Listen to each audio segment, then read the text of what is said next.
Salut mes amis. Boni bino. Nga bien. Juste maintenant, bandaka émission à biso. Amour et mariage. Et ça va flash.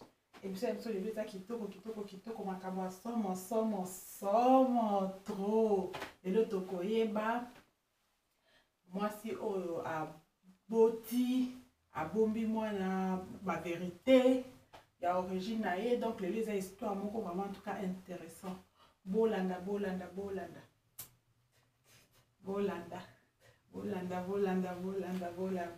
démission lelo somo trop. Bon, et ça qui a juste flash.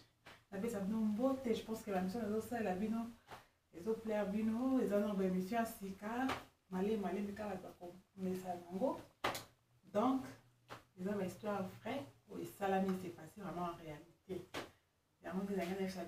Au revoir et à la prochaine.